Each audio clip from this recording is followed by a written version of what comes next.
Hi boys and girls, it's Miss Ashley. Today's story I'm going to read is titled Otis and the Tornado by Lauren Long.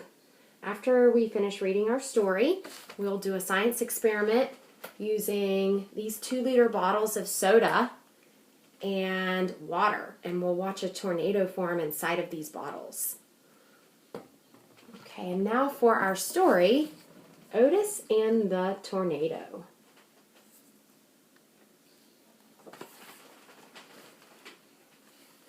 Life was calm on the farm, where the friendly little tractor named Otis lived. It was summer. The sun shined bright, the birds chirped, and after all the work was done, Otis and his friend, the little calf, liked to play. And there's his friend, the little calf. And a calf is the name of a baby cow. They would gather all their farm friends for a grand game of follow the leader. They would take turns being the leader as they marched along. Otis would go first, puff puff, puttity chuff, followed by the little calf, who would bound ahead, bawling all the while. Soon the horse would trot to the lead with a neigh, neigh, as his hooves clip-clop, clip-clopped. Finally, the ducks would waddle to the front with a chorus of quack, quack, quack, quack.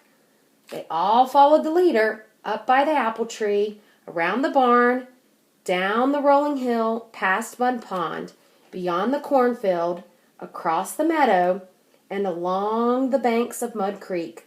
What a fun crowd they were. Everyone was so friendly, except for... who do you think it was?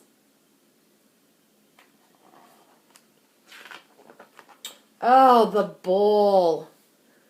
The bull was nobody's friend. When he was not in his pen, he was kept in a pasture all by himself.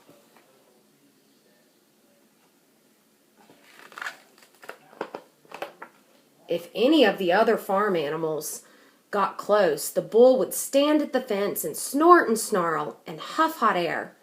Suddenly, with a burst, he would run back and forth along the fence. Then he would stop and glare at them, like a statue, never moving a muscle, except to flare his nostrils. The bull did not like anyone, and everyone was afraid of him.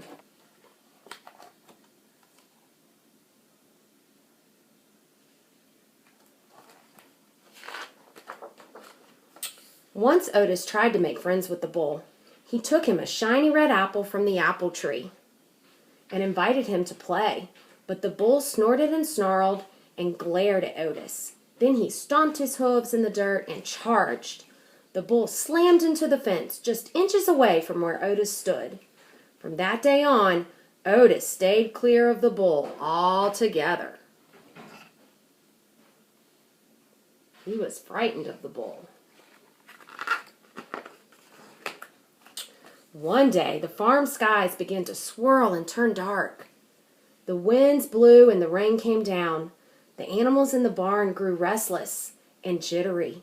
The skies tumbled and turned and turned and tumbled. Otis didn't mind the rain, but there was something different about this storm that he could feel deep down in his pipes.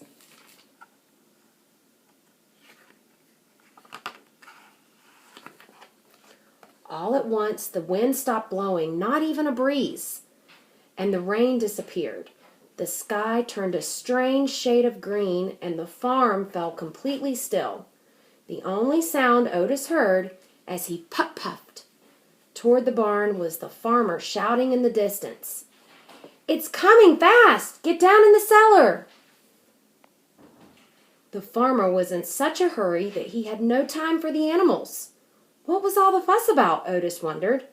Then he turned and saw something that rattled his frame and shook his fenders. What do you think he saw? A tornado! And there you see it, off in the distance there.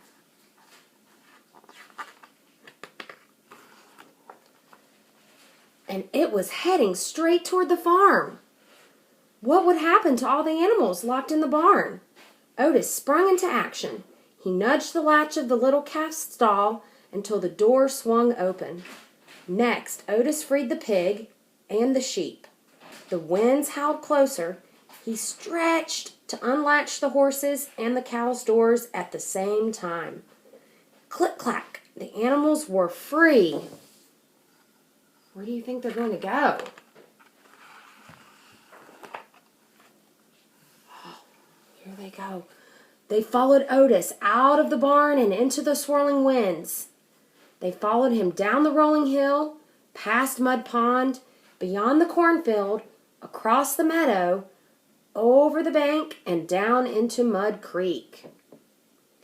Tucked down at the lowest part of the farm, Otis, the little calf, and all of their farm friends felt safe. Otis sighed with relief.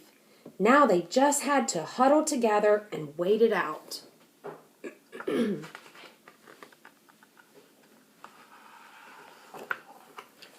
But just as they squeezed close and tight, Otis heard an awful bellowing cry, the sound of a large creature in trouble. The bull, he thought. He was locked in his pen. From the safety of Mud Creek, Otis saw the tornado speeding in the terrified animal's direction.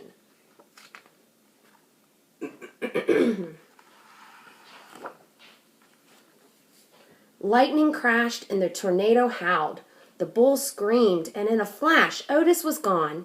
He raced across the meadow, puff, puff, puttity-chuff, beyond the cornfield, past Mud Pond, and up the rolling hill to the bullpen. Otis found the bull tucked under the shed, shaking in fear. And there you see the bull hiding from the tornado. Otis tried to unlatch the gate. It was locked. He slammed his head on into it. The gate shook, but it held firm. Otis rammed it again. The gate teetered. The bull wailed like a baby. Otis spun around, threw himself in reverse, revved his engine, and charged backward into the gate. Crash! The gate shattered into pieces. Otis shook himself off, gave the bull a friendly chuff, and peeled out.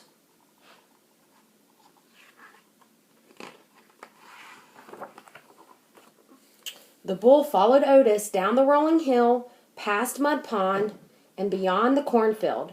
The tornado roared like a freight train as they crossed the meadow, and just as Otis and the bull dove for cover over the bank and into Mud Creek, the tornado touched down, narrowly missing them.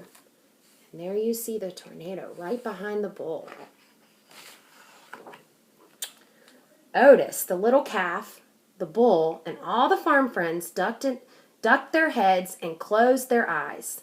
They'd never heard such a fury or felt such a rage, but they were all safely tucked down into the muddy creek's bed at the lowest part of the farm, and they stayed huddled there until long after the tornado had passed.